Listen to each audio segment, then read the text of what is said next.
Loco shed Nellore జిల్లా ప్రజలకు ఎప్పటికీ మరిచిపోలేని పేరు. ఒకప్పుడు వేలాది కుటుంబాలకు జీవనాధారం. కానీ ఇప్పుడు చాలా మందికి ఇది కేవలం ఒక పేరే.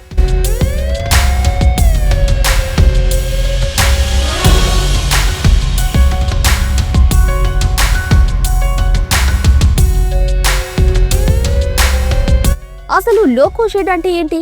రైల్వే ఇంజన్లకు ప్రాణం పోసే ఆ కేంద్రం ఎంత గొప్పదో ఈ తరం యువతకు తెలుసా? ఒకప్పుడు గర్జించిన ఆ శబ్దాలు ఎందుకు ఈరోజు నిశ్శబ్దంగా మారిపోయాయి? ఇదే బిట్రగుంట కథ.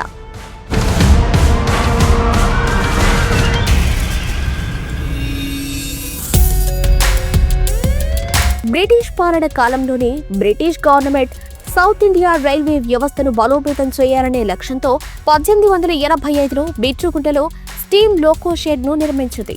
చెన్నై, కోల్కతా ప్రధాన రైల్వే మార్గానికి మధ్యలో ఉండటం వల్ల ఇది స్ట్రాటజిక్ సెంటర్ గా మారింది. రోజుకు డజన్ల కొద్దీ స్టీమ్ ఇంజన్లు ఇక్కడకు వచ్చి రిపేర్ అయ్యేవి. 2500కి పైగా కార్మికులు రాత్రింబవలు పనిచేసేవారు.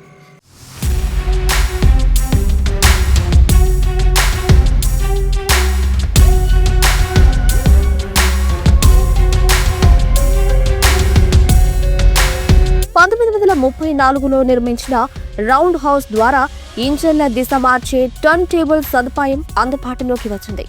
యూరోపియన్ శైలిలో బంగ్లాలు, క్వార్టర్లు, స్కూల్స్, హాస్పిటల్, పార్కులు, క్రీడా మైదానాలు, రైల్వే ఇన్స్టిట్యూట్, ఆడిటోరియం, ఇలా బిట్రగుంట ఒక సంపూర్ణ రైల్వే మినీ నగరంగా లిటిల్ ఇంగ్లాండ్ గా వెలిగింది. జాతీయ స్థాయి ఫుట్బాల్ టోర్నమెంట్లు, సాంస్కృతిక కార్యక్రమాలతో ఇది ఒక ప్రత్యేక గుర్తింపును సంపాదించింది. కానీ కాలం మారింది. స్టీమ్ ఇంజిన్ల స్థానంలో డీజిల్, ఎలక్ట్రిక్ ఇంజన్లు రావడంతో బిట్రగుంట ప్రాధాన్యం తగ్గిపోయింది. ఉద్యోగులు ఇతర ప్రాంతాలకు బదిలీ అయ్యారు. యూనిట్లు మూతపడ్డాయి. ఇళ్లు ఖాళీ అయ్యాయి. ఒకప్పుడు కలకలలాడిన ప్రాంతం నిశ్శబ్దంగా మారిపోయింది.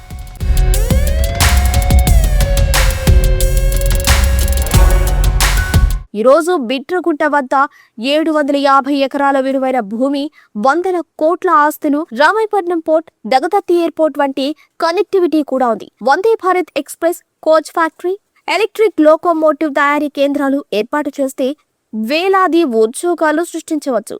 ఇది ఒక స్లీపింగ్ జైంట్. సరైన దృష్టి పెడితే బిట్రగుంట మళ్లీ గర్జిస్తుంది. ఒకప్పుడు ఇంజన్లకు ప్రాణం పోసిన ఈ నేల మరోసారి అభివృద్ధికి దారి తీసే శక్తిగా మారుతుంది. Doctor Rajasekhar eye hospital super speciality eye care centre. కంటి ఆపరేషన్లకు చెన్నై, మధురై వెళ్లనవసరం లేకుండా ప్రపంచ స్థాయి ఆధునిక ఆపరేషన్లు ఇప్పుడు మన నెల్లూరులో. సత్యసాయి భజన మందిరం ప్రక్కన 3వ మెయిన్ రోడ్, రామ్మూర్తి నగర్, నెల్లూరు.